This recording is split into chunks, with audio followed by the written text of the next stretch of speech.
Autoportrait. J'ai passé l'été à Madère et dans les Deux-Sèvres. La nouvelle vague m'a marqué à vie. Le volet de ma chambre est cassé depuis 10 jours. Il n'y a que quand je dors que je ne m'en aperçois pas. Je fais souvent de la provocation inutile. J'imagine le visage que font des amis ou des connaissances devant leur ordinateur. Cette année, j'ai acheté un appartement et j'ai déménagé. J'aimerais bien me faire masser par des professionnels au moins une fois par semaine. J'ai 7 000 € sur mon compte. Ma mère, qui m'insultait au début de l'été parce que selon ses dires, je me débarrassais d'elle en la mettant dans une maison de retraite, comme elle s'y trouve désormais plutôt mieux, ne veut plus rentrer chez elle. J'ai ressorti mes vieilles chemises de l'armée de l'air. J'ai une tendinite dans le haut de la cuisse droite.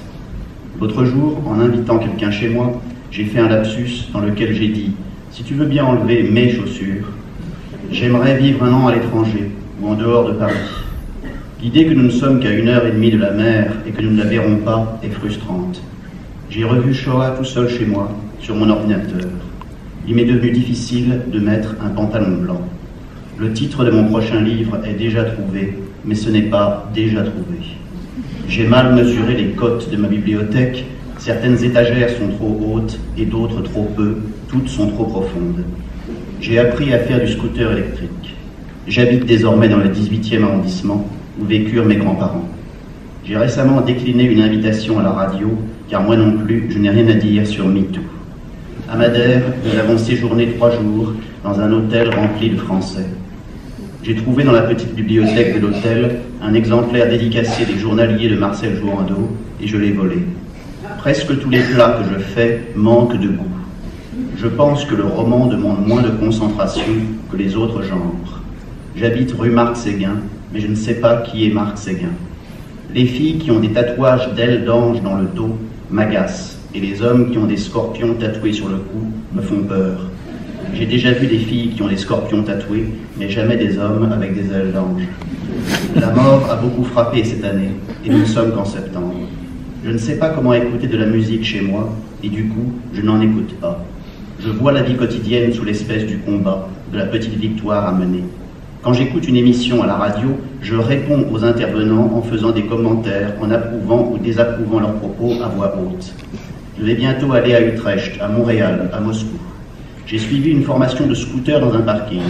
Alors que la plupart des inscrits partaient au bout d'une demi-heure parce qu'ils avaient déjà conduit un 2 roues, je suis resté 7 heures d'affilée à faire des tours, rattrapant en une seule journée 50 années d'inconduite.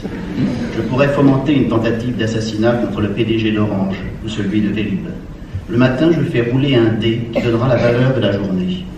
Fin août, j'ai vu Alain Badiou sur le quai de la gare de Niort et je l'ai discrètement pris en vidéo. J'ai rencontré une femme qui est née le même jour que celui de mes frères qui a sa fête aujourd'hui. J'ai changé d'avis sur Marguerite Yourcenar. Je peux ne pas boire pendant 3 jours consécutifs.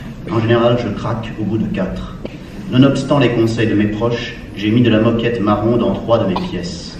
Il m'arrive assez souvent de ne rien comprendre à ce que je lis. Comme ma mère est en maison de retraite, je me demande si je ne vais pas aller vivre chez elle et louer l'appartement que je viens d'acheter. Je me souviens que Lars von Trier, j'avais d'abord écrit Gus van Sant, est allé revivre dans la maison de son enfance. J'ai souvent peur sur l'autoroute. La ligne 12, dont je dépends, ne me sert à rien. Je passe 1 heure par jour à ranger. Je n'arrive pas à télécharger des séries sur Internet. Quand il est 38, j'attends toujours qu'il soit 39 pour prendre une décision. J'éprouve un réel plaisir à écouter les gens qui font un métier précis, m'expliquer les détails de leur métier. Je vois que je vieillis au fait que je deviens irritable. Je ne fais pas confiance aux représentants des organisations syndicales ou professionnelles. Sur mon clavier d'ordinateur, la touche E est déformée, comme si elle avait fondu. Un ami m'a montré tous les programmes qu'on pouvait avoir sur Netflix, mais ça ne m'a pas tenté. Je redoute la pléthore de choix.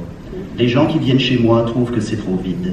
Je voudrais écrire un roman historique sur un épisode mineur de l'époque de l'histoire de France, par exemple l'expédition du Mexique. Je possède 3 couettes.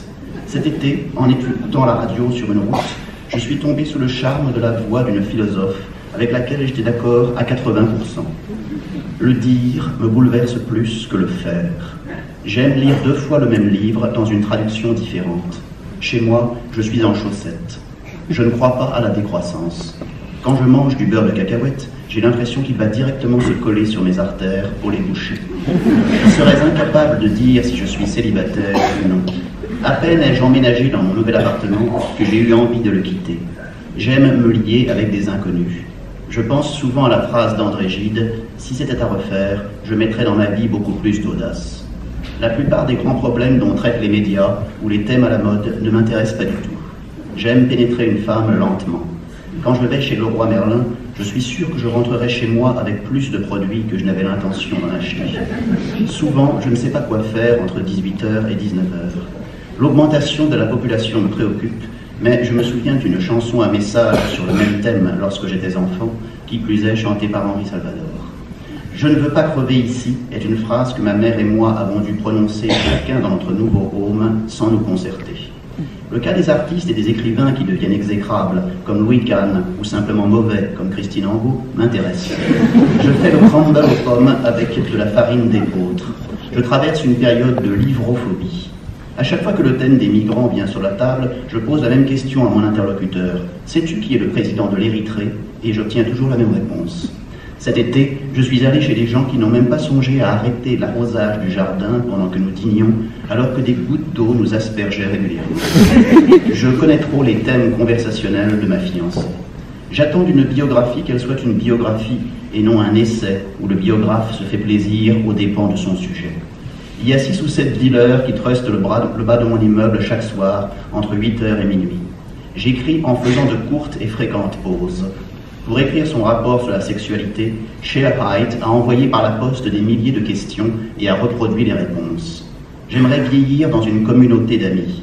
Je regrette que Hamon et Mélenchon ne se soient pas alliés pendant la présidentielle.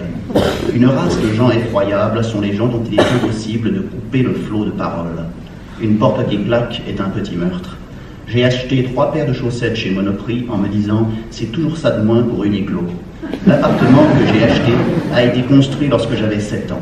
Je n'aime pas les gens qui sont rivés à leur téléphone portable, à leurs écrans, à leurs tablettes, à leurs casques. Pourtant, j'aime les gens.